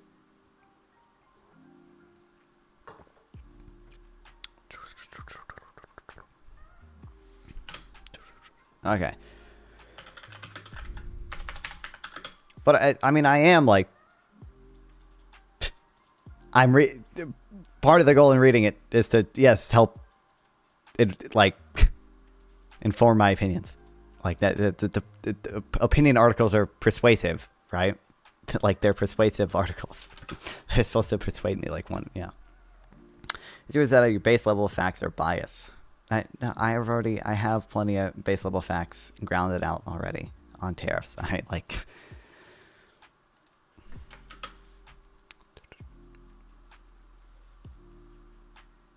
Original fact reporting would be superior. No, what the original fact reporting is gonna say it's not gonna inform me about everything I need to know. That's the issue. Like, the original fact reporting is not gonna have debate over what the implications of whatever policy is gonna be.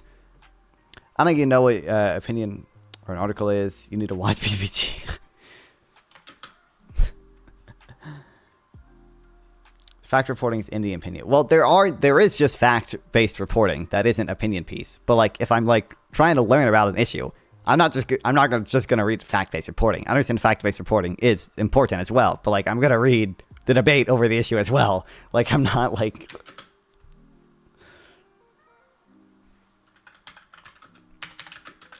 Like, opinion pieces are literally persuasive essays. That's essentially what they are. They're persuasive essays. You're meant to persuade people one way or another.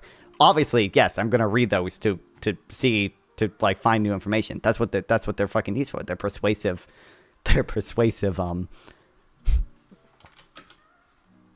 Persuasive essays.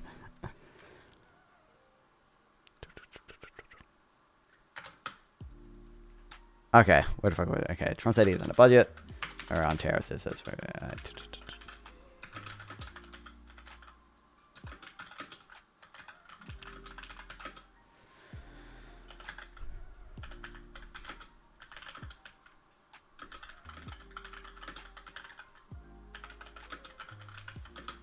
Topic is more on the arts of things, and I think it can be more valuable if matters are more STEM on the side of matters. I think it's potential detriment.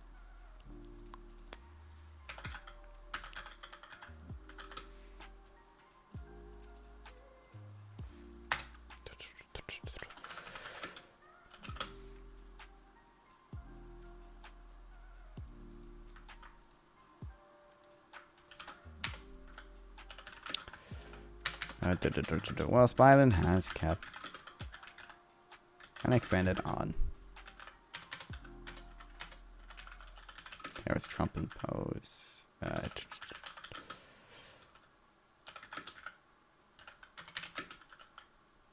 I know what STEM stands for.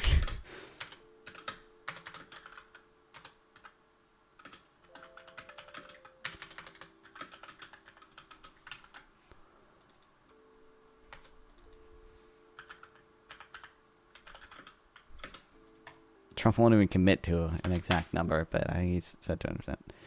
Proposal isn't merely an election year bluster.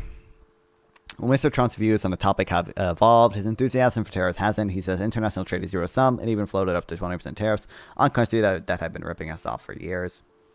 Some of his supporters have described this policy as merely a negotiating tactic, but he appears committed, and his running mate J.D. Vance suggested a money raise would help pay for tax cuts.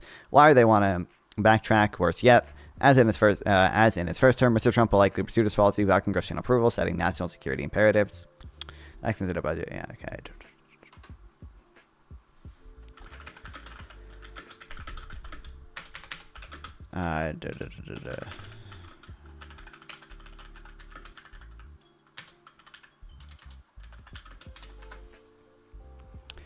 The deficit is too large and unsustainable. No one is proposing a plan commensurate with the problem. Mr. Trump's fiscal 2025 year budget offered more than $3 trillion in deficit reduction. Ms. Harris embraced this as a strategic party mark. Would you read an opinion piece for information regarding a scientific issue?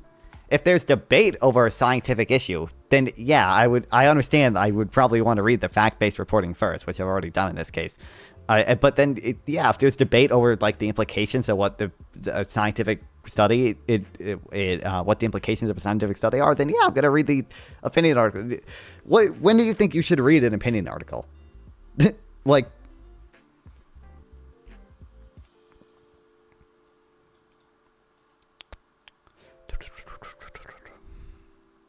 Vance Harris embraced a starting point while sensibly backing up some ill-advised ideas, such as raising the capital gains rate to 44%, suggesting new ones, such as expanding your child tax credit.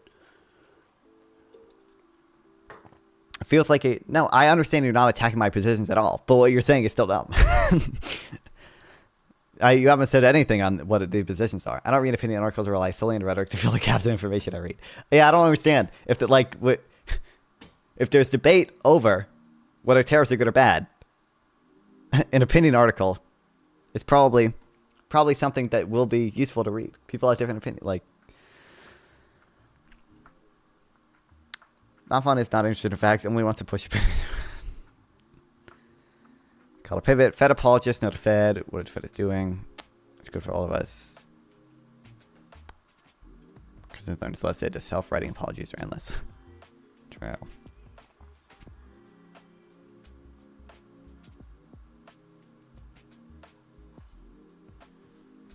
If you want the facts, to watch PPG.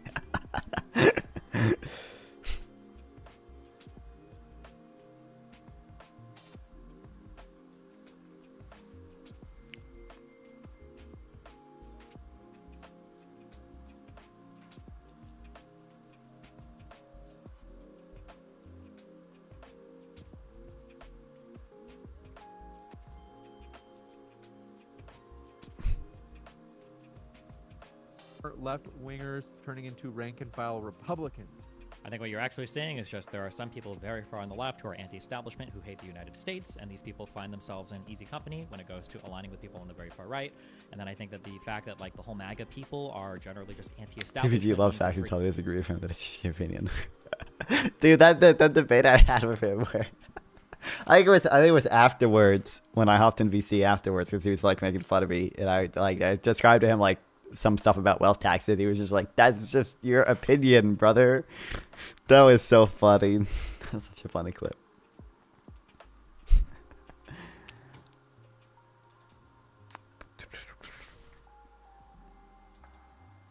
Okay, Mr. Biden's 20 fiscal year offered more than $3 trillion deficit reduction. Mr. Harris embraced that at the starting point. We're simply backing off ill-advised ideas.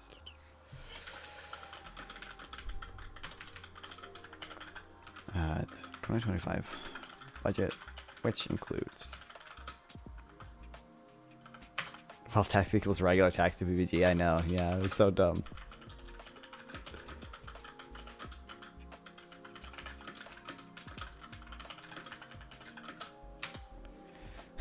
The starting point for policy. What's backing off? Another thing concerning about econ policy that Trump is very much not a fan of Fed's independence. Yes, this is a really big thing that people don't talk about nearly enough. I mentioned it when I was watching this Destiny debate right here. People, the issue is voters don't understand how the Fed works. So like, it's easy to like do what Kamala has done and like say, oh, tariffs. I call tariffs the Trump sales tax. And you can like pretty easily explain how tariffs are going to raise prices. It's a lot harder to explain how like central bank independence is a really important thing and why not having that would be really bad.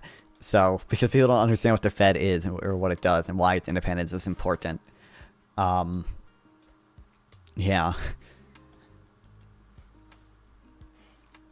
I'm surprised you're not taking math class. What math do you have to take for a degree? I mean, I'll take a math class eventually. I'm just like, I'm only doing school part-time, so I'm not taking all my classes at once.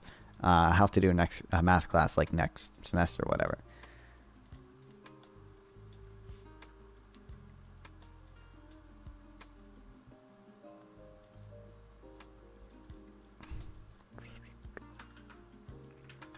I mean, I guess Sarah's might have backed off of this, but she also proposed the unrealized capital gains tax. But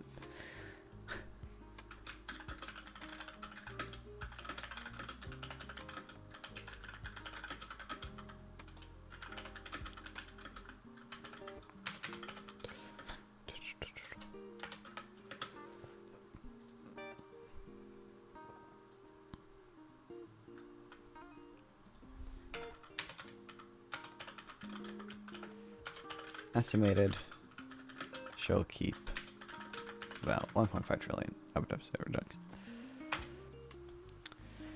You take specific stat classes, usually 2 calc classes, and 1 or 2 things like linear algebra, taking it on disciplinary econ. Okay. I don't know. My college advisor said, I forget exactly what she said.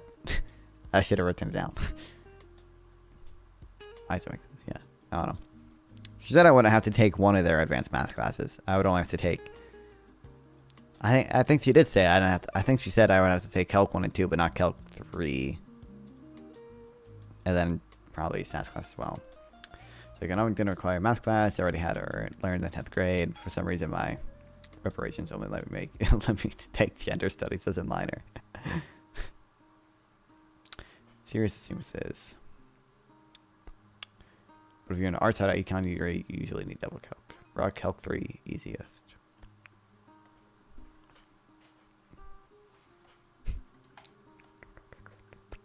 Yeah, calc 3 is pretty easy. Damn. Well, Mr. Trump is vaguer about his budget numbers than most candidates. Estimates a combination of the 2017 tax cuts permanent, cutting the corporate rate, and eliminating taxes and tips. Over time, Social Security would add more than $5 trillion to the deficit. That is accounting for the revenue from proposed tariffs.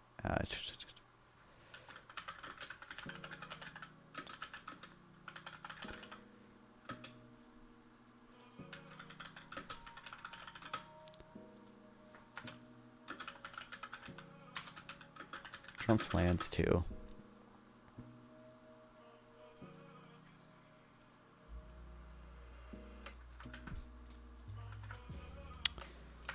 cut the corporate tax rate, winning tax tips over time, Social Security would add more than $5 trillion. Mr. Trump's deficit increases are more likely than Ms. Harris's to materialize. Betting markets suggest that if he wins, there is a 2/3 chance he will have a Republican House and Senate. A combination typically results in substantial tax cuts. If Ms. Harris wins, she would only have about 1/3 chance of being unified Democratic Congress, with the best being 50 senators. Best case being 50 senators. Even with unified Democratic control, there's more precedent for deficit reduction and paying for proposals outside major recessions and emergencies. Finally, the Federal Reserve. Mr. Biden reappointed Chairman Jerome Powell. The Republican Mr. Trump tapped to lead a central bank. Ms. Harris has affirmed her support for the president's independence. I have no doubt she will continue on our century tradition of appointing mainstream, nonpartisan candidates to the central bank.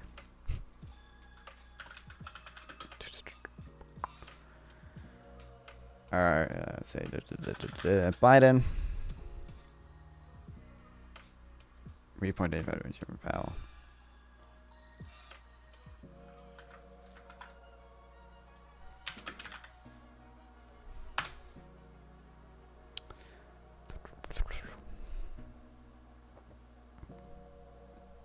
Mr. Trump had appointments were generally excellent, with some exceptions. Near the end of his term, that Republican senators helped stop. Yet he often fiercely criticized the central bank. He is now arguing the president should have a say in setting interest rates, and at least one of Mr. Trump's advisors suggesting that he would fire Mr. Powell in his first 100 days. It is likely but not certain that he would back off these ideas as soon as the stock market caught wind of them. Regardless, the possibility that he follows through of them is perhaps the largest threat the economy faces. Trump, on the other hand,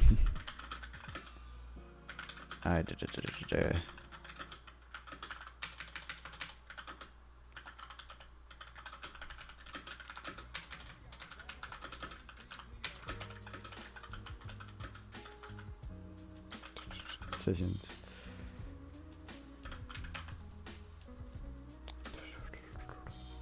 There's also that reporting from the Wall Street Journal. Trump allies draw a plan to blunt Fed's independence. I swear we took notes of this at some point, but I don't know where they are.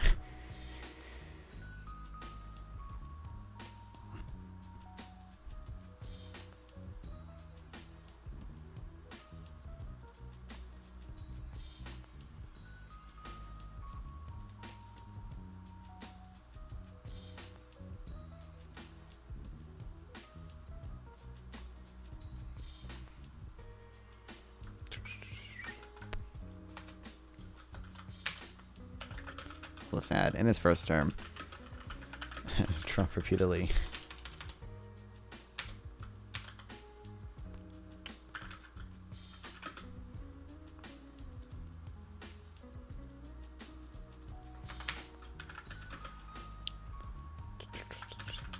messaging now.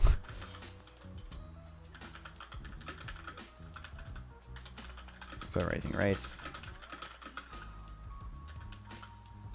It made it clear he could remove him.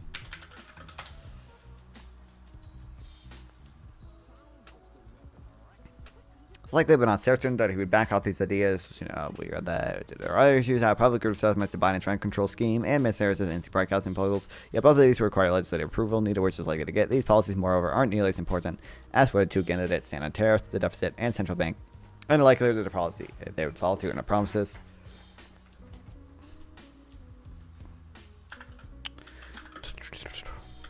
Biden did have a rent control proposal, and Harris a anti-price gouging proposal.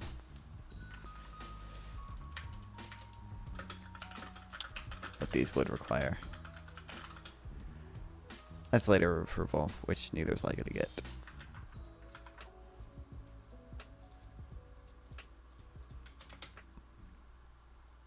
President Trump often listened to sensible advisors and walked away from some terrible economic policy as president. Some of his defenders believe he will do so again. I hope they're right. For my money, though, I recommend taking him at his word and voting accordingly.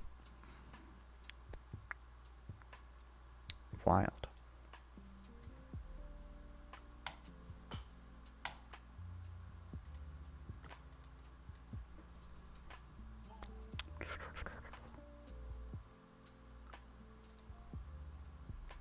What says this? Yeah.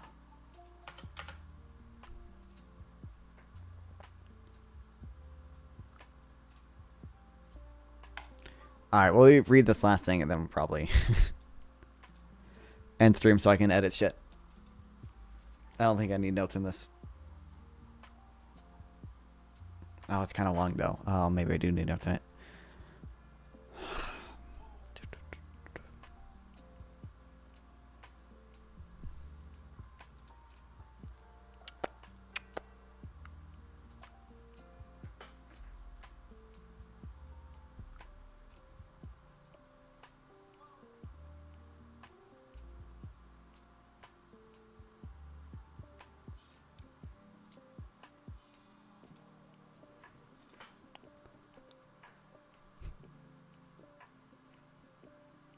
Okay, well.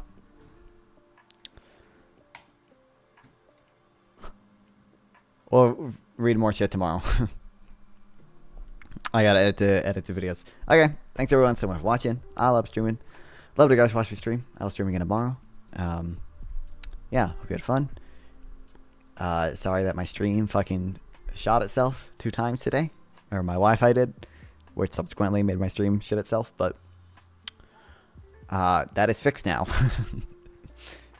So should be good. Can I rate people who banned me? Can you rate people who banned you? Twitch. I'm banned from this chat. I mean, not rate a channel that has blocked yours. I don't know if I'm blocked. I don't know. Rate them 3. I didn't mean to. I didn't mean to do it. Okay. Twitch told me the raid failed. So I. Not my fault. Not my fault.